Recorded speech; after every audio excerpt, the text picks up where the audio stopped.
Bonjour tout le monde. Alors aujourd'hui c'est un grand jour. Comme vous savez, 13 parcs nationaux ont été créés hier par le président de la République gabonaise. Voilà, ici c'est le Gabon. Et on se retrouve ici avec aujourd'hui 2 parcs nationaux. Le parc national de Luango et le parc national de Moukalaba-Doudou.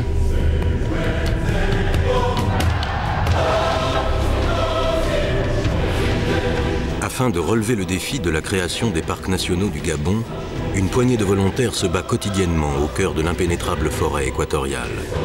Ils s'appellent Bass, Manassé, Yalmar, Augustin, Marc ou Allison. Ils sont gabonais, hollandais, belges ou allemands. Ils sont tous liés par le même but, réussir la plus ambitieuse action de protection de la nature jamais tentée à ce jour.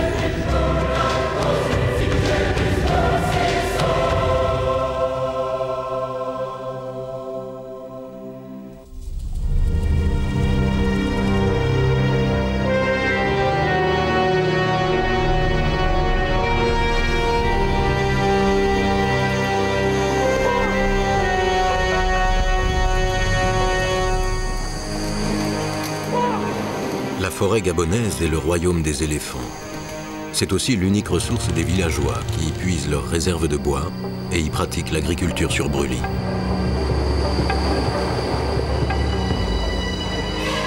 Parfois, des conflits surgissent entre les hommes et les pachydermes. Protéger les éléphants tout en soutenant les populations locales est une priorité des gardiens de la jungle.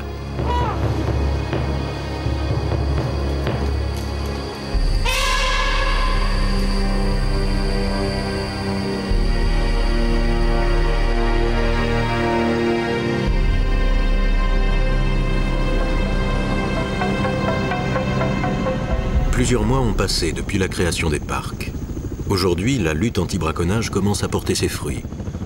Il est temps pour les gardiens de la jungle de se consacrer à une nouvelle tâche indispensable, le comptage des animaux.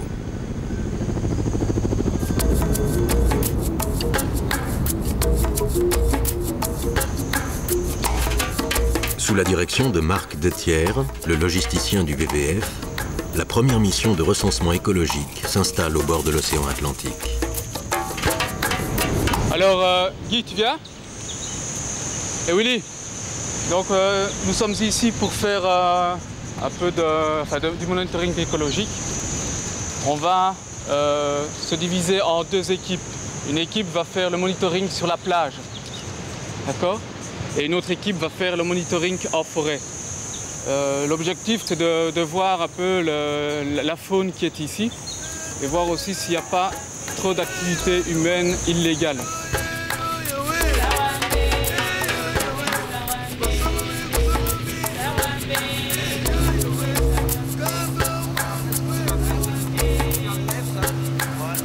De leur côté, Bass Oibrecht et Manassé Mba 2 entament leur tournée d'inspection des campements de la lagune. Première étape de leur mission, une île minuscule sur laquelle est située la plantation de Diallo. Ici c'est un petit village qui s'appelle Sunga. C'est un village dans le parc national de Luango. Et on essaie maintenant avec le vieux qui est là, avec ses filles, de protéger ces plantations contre les éléphants.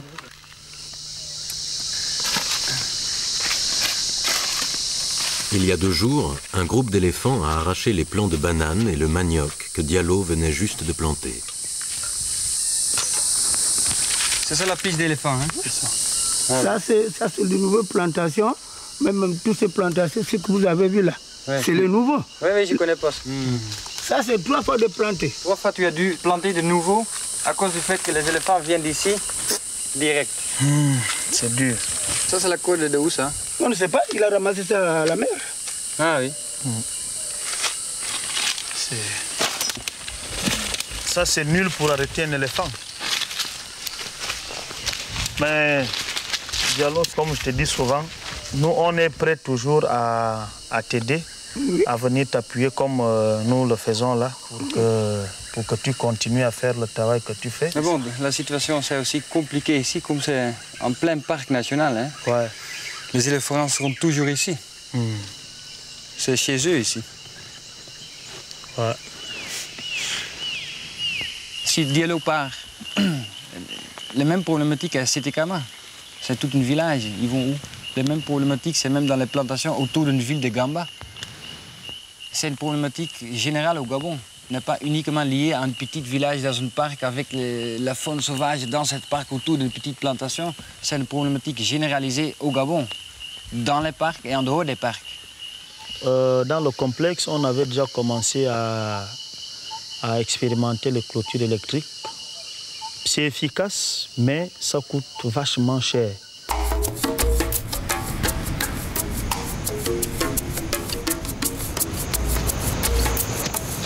Alors, vous notez, Martial, c'est toi qui vas l'avoir en main, tu notes tous les animaux que vous voyez, okay, le nombre, et aussi tout ce qui est crotte. Et sans faire la distinction entre ce qui est vieux ou récent. D'accord?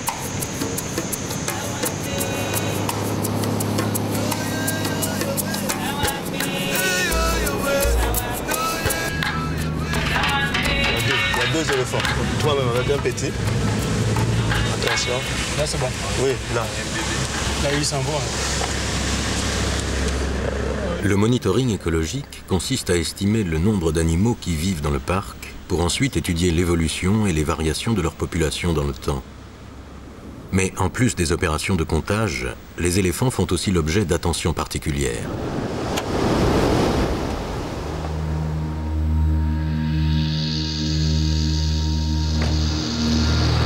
Ok, les gars, on va essayer de faire comme un commando.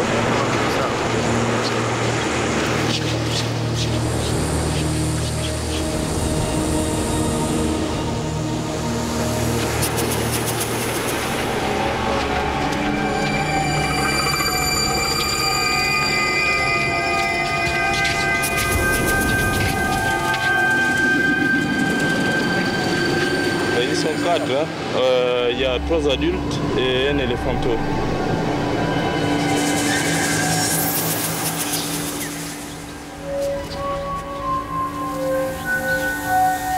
Les écogardes s'approchent toujours le plus près possible pour détecter des signes particuliers comme une oreille abîmée, une défense brisée ou encore une blessure sur la trompe.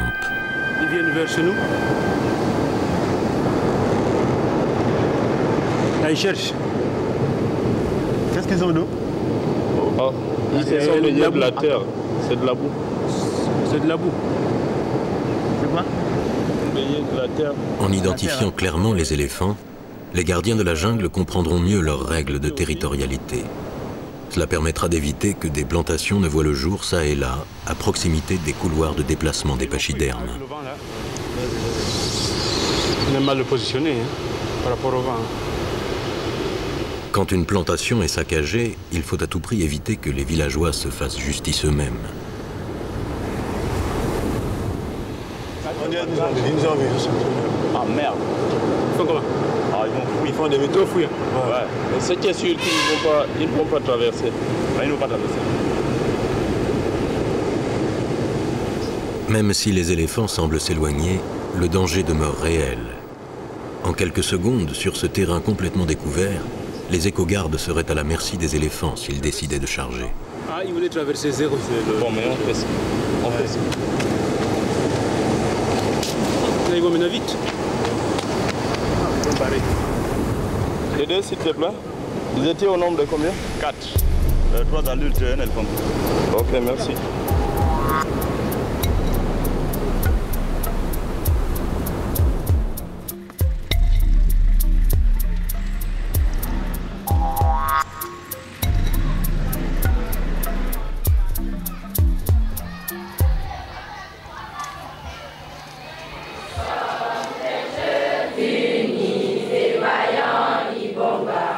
Toujours engagé dans la connaissance.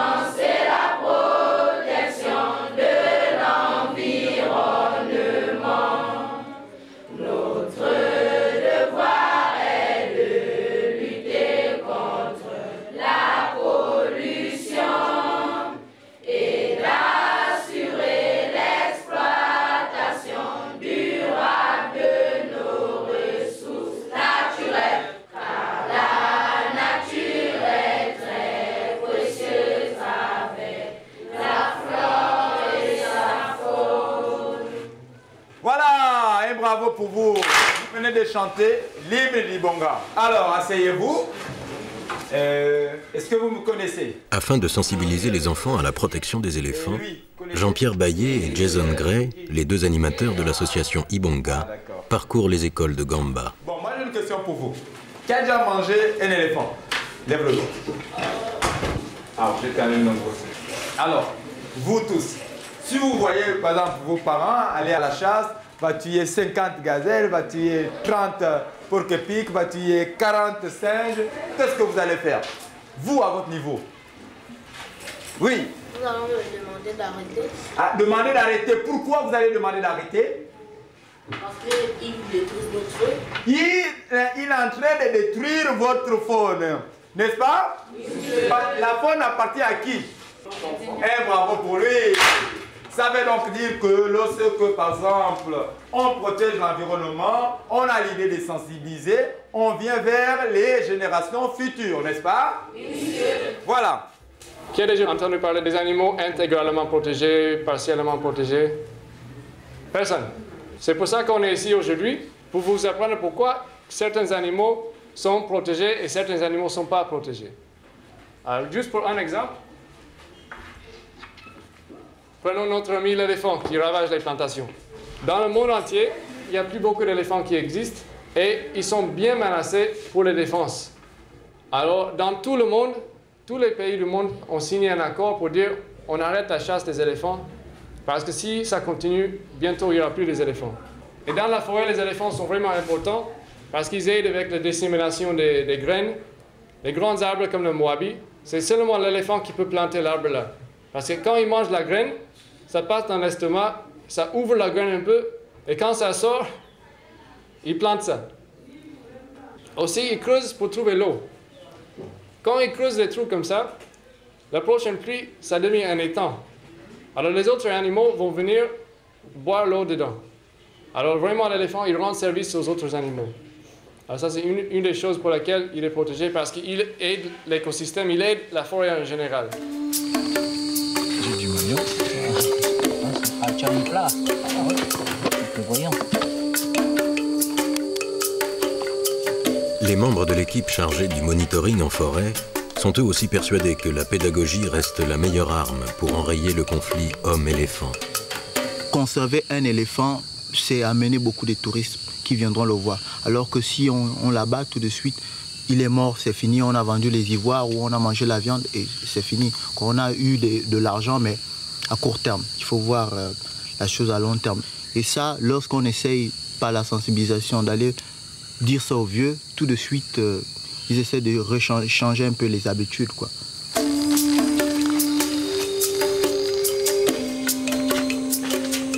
Depuis l'aube, les pisteurs suivent les traces d'un éléphant.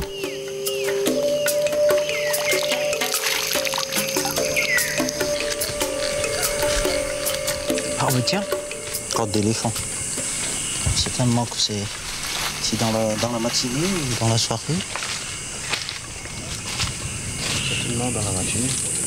Dans la matinée, ouais. Elle a encore vraiment un beau parfum. Hein. Ouais.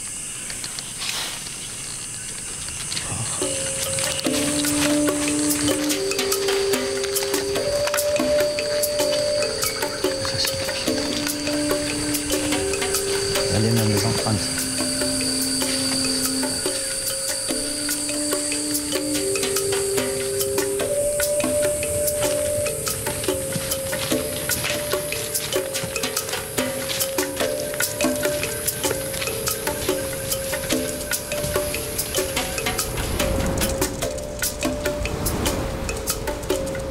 Quelques heures plus tard, la piste de l'éléphant ramène le groupe vers les savanes qui jouxtent l'océan.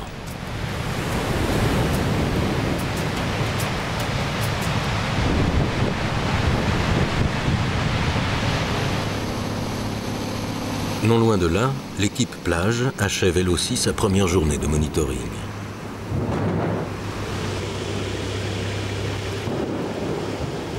Près du camp, les hommes repèrent une nouvelle famille d'éléphants. Chaque soir, à la tombée du jour, les pachydermes sortent de la forêt et viennent finir d'ingurgiter ici les 200 kilos de végétaux dont ils se nourrissent quotidiennement.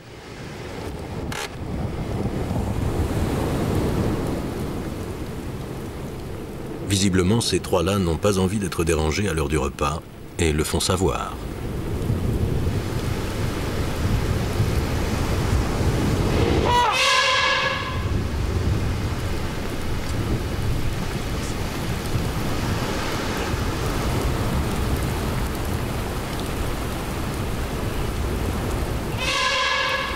Aujourd'hui, une vingtaine d'éléphants ont été recensés le long de la plage. Ce chiffre laisse présager une population élevée dans le parc et donc à terme, une augmentation des conflits avec les populations locales.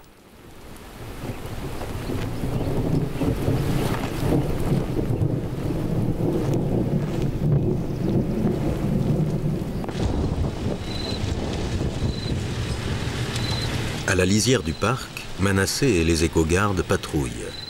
Il y a quelques jours, des villageois ont signalé la présence de plusieurs éléphants à proximité des plantations.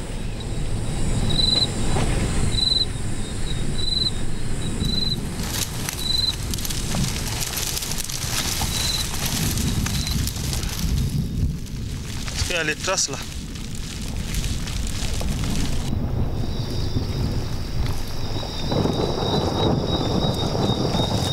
Ces os appartiennent à ce qui fut autrefois un éléphant.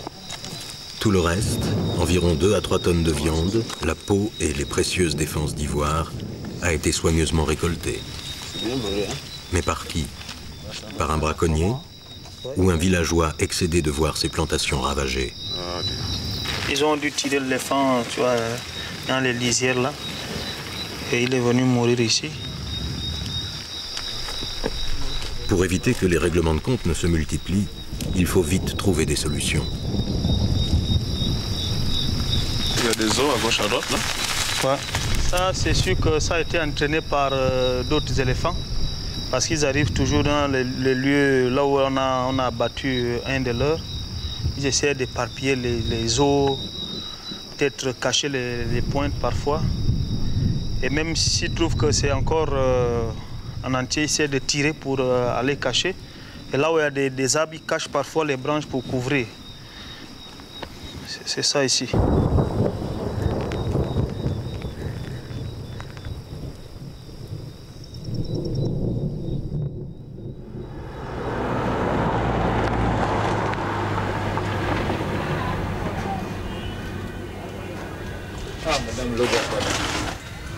Ça, c'est du capitaine au bouillon à sauce tomate, aux aubergines.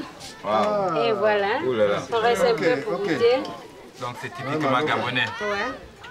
Donc Bon c'est du bon appétit, poisson. Merci beaucoup, partenaire. Vous voulez boire de l'eau, du vin? Dans le restaurant sans gibier de Loga, Bas Oibrechts et Augustin Mihindou, le conservateur du parc de Loango, retrouvent Jason et Jean-Pierre, les responsables d'Ibonga. Au menu, aujourd'hui, en plus du délicieux repas concocté par la maîtresse de maison, l'épineuse question des rapports homme-éléphant. Le nombre de plaintes a encore augmenté depuis la découverte des ossements par Manassé et son équipe. Pour enrayer le conflit, Bass a une idée. Le Hollandais du WWF veut savoir s'il peut compter sur les écoliers de Gamba pour la mettre en œuvre. Ok, alors d'ici 2 semaines, on commence avec une première école. À Centrale. Voilà, à la centrale. Ouais. C'est bon.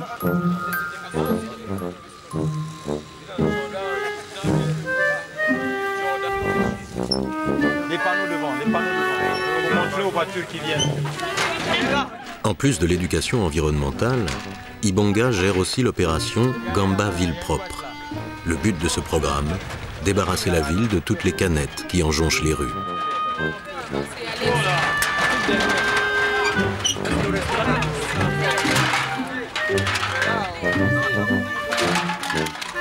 Collectées par dizaines, ces boîtes de soda vont vite trouver un nouveau débouché.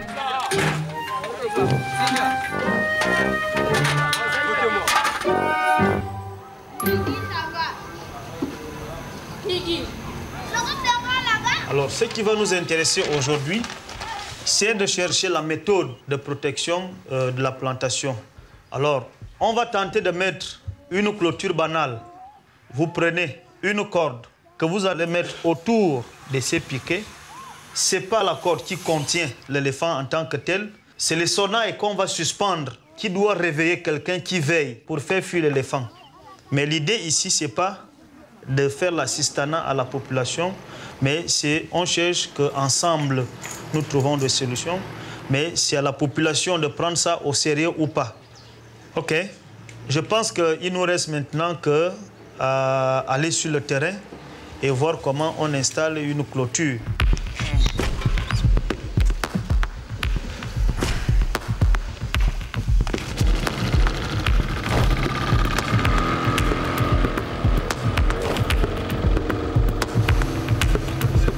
Afin de tester son idée, Bass a décidé de retourner chez Diallo. Depuis la dernière tournée d'inspection des campements de la lagune, le vieil homme a encore eu la visite d'éléphants.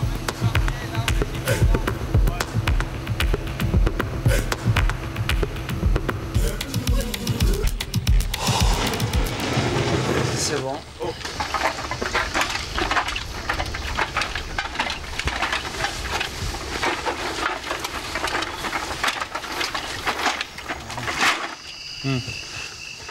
Parce que c'est ici qu'on va percer. Ok.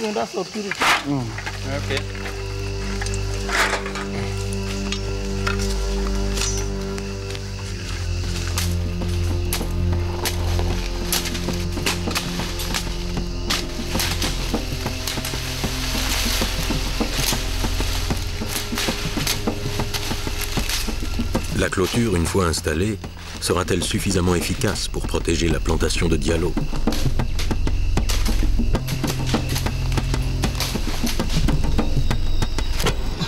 Ils utilisent toujours le problème éléphant. C'est vrai, il est le plus grand et s'il commence vraiment à manger dans une plantation, ce sont des grands dégâts. Mais très souvent, les dégâts les plus importants de la faune sauvage, ce sont des rongeurs, ce sont des rats, ce sont des porcs-épics, ce sont des porcs sauvages. Alors, cette assistance n'est pas seulement une assistance technique et on les assiste à vraiment protéger de façon physique leur plantation. C'est aussi plutôt une assistance morale, leur montrer qu'on est avec eux dans leurs problématiques.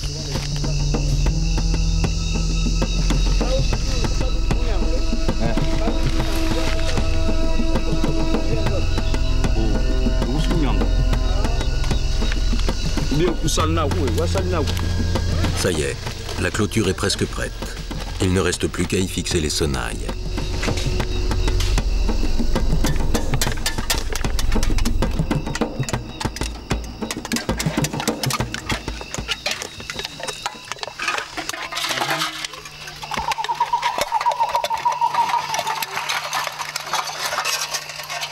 Ça, c'est les gros câbles là, avec lesquels les gens mettent parfois aussi les pièges éléphants. Oh.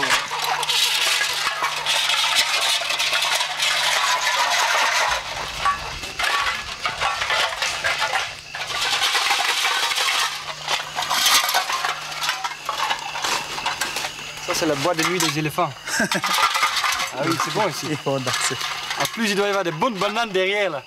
Et c'est comme ça qu'ils rentrent. Ils sont attirés par les bottes.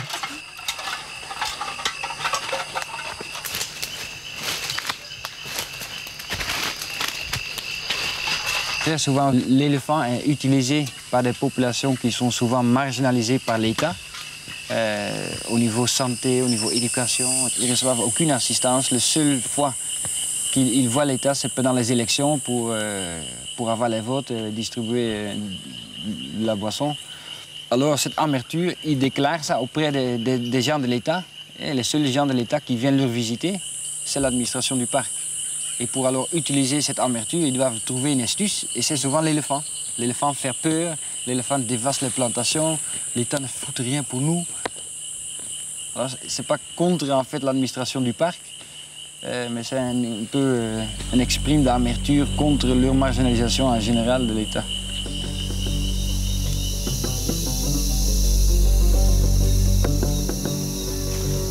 D'après les premiers comptages, les parcs de Loango et de Mukalabadoudou abriteraient plus de 11 000 éléphants. Il y a environ 9 000 personnes qui vivent à l'intérieur et autour de ces parcs. Alors, comment faire? L'avenir des pachydermes repose aujourd'hui sur la coexistence pacifique avec les hommes. Demain, ces vrais protecteurs dans les parcs nationaux seront les populations locales.